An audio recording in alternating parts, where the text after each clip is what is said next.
Құрметті өмірден алынған оқиға каналының оқырмандары, менің каналыма қош келіпсіздер. Менің арнамда өмірден алынған оқиғалар, сан түрлі тағдырлар баяндалады. Шын мәнінде болған оқиғалар баяндалады. Сол үшін менің арнама жазылып, әңгімені соңына дейін тыңдаңыз. Өзіңізге ой түйіңіз. Күнде жаңа әңгіме шығып отырады. Күйеуі измена жасаған әйелі өзінен 12 жас кіші жігітпен. Әсем мен Нұрланның шаңырақ көтергеніне 10 жылдан асты. 2 баласы бар. Бәріне үлгі боларлықтай отбасы болып көрінетін. Бірақ өмір кейде күтпеген бұрылыстар жасайды. Бір күні Әсем күйеуінің телефонын басқа әйелмен жазысқан хабарламаларын оқып қояды. Бұл сәт оның жүрегін жаралап, өмірін екіге бөлгендей болды. Бар өмірін отбасы мен балаларына арнаған Әсемге бұл жағдай оңай соқпады. Бірге өткізген қызық шақтар мен қайғы-мұңда бірге болған жан-жарының бұл жасаған опасыздығын түсіне алмады. 10 жыл өмірін арнаған өмірлік жолдасының алдында түкке тұрғысыз болып қалғаны ма? Алғашында ол қатты күйзелді. Балалары үшін үнсіз қалуға тырысты. Бірақ күндер өткен сайын ішкі жан айқайы артып, өзін жоғалтқандай сезінді. Бір күні жақын құрбысы Айнұр оны сергіту үшін фитнес залына баруға шақырды.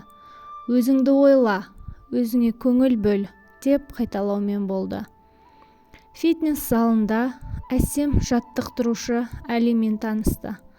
Әли жас, жігерлі, өмірге құштар жігіт еді. Ол әрқашан күлімсіреп жүретін. Әсемге жылы қабақ танытты. Басында бұл жай ғана кәсіби қарым-қатынас болып көрінген. Бірақ уақыт өте келе Әсем Әлимен сөйлескенде жеңілдеп, өзін қайта тірілгендей сезінетін болды. Әсем өзін тіктеп, өмірге жарқын жүзбен қарайтын болды. Әсем күннен күнге құлпырып, жасара түскендей. Әйел кісі бақытты, жаны тыныш болса, одан асқан сұлу болмайды деген рас екен. Әли Әсемнен 12 жас кіші еді. Бірақ бұл айырмашылық екеуінің қарым-қатынасына кедергі болмады. Әсем алғашында өзін кінәлі сезініп, өз-өзімен күрескенімен, Әли оған өмірдің жаңа қырларын ашты. Ол Әсемге өзін бағалауды, қайтадан сенімді болуды үйретті. Екеуі бірге уақыт өткізген сайын олардың арасында ерекше байланыс пайда болды. Бір күні Әсемнің шешім қабылдайтын сәті келді. Ол күйеуінің опасыздығын кешіріп, бұрынғы өміріне оралу керек пе? Әлде Әлимен бірге жаңа жолды таңдау керек пе? Бұл шешім оңай болмады. Әсем балаларын ойлады. Олардың болашағын алаңдады. Бірақ өз бақыты үшін күресуден де қорықпады. Анасы бақытты болса, балалары да бақытты болады деп, Әсем ақыры өз жүрегінің үнін тыңдауды шешті.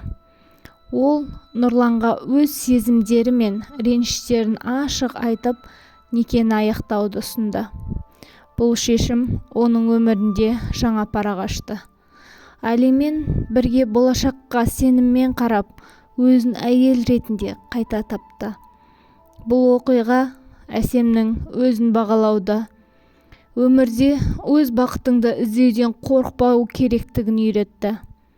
Өмірдегі ең бастысы өзіңді жоғалтпау және жүрегіңнің үнін тыңдай білу. Нұрлан өз қателігін түсінгенімен бәрі кешеді. Өкінгенмен пайда жоқ. Әсемнің көңілі қалып қойған болатын. Нұрлан өз қолындағы бақты бағалай алмай, басынан қалай ұшырып алғанын түсінбей, дел-сал күйге түсті. Отбасыны сақтап қалу үшін тек әйел күреспеу керек, екі жақ болып отбасыны сақтау керек. Қазір көріп жүрміз, жүріп кеткен күйеуін қайтарамын деп жанталасып жүрген әйелдерді. Өзінің әйел екенін ұмытып, бір жағында жұмыспен алысып, екінші жағында күйеу, баламен алысып, өзінің тоз-тозы шығып жүрген әйелдер қаншама. Әр әйел бақытты болуға лайықты. Әсемнің шешімі өте дұрыс болды.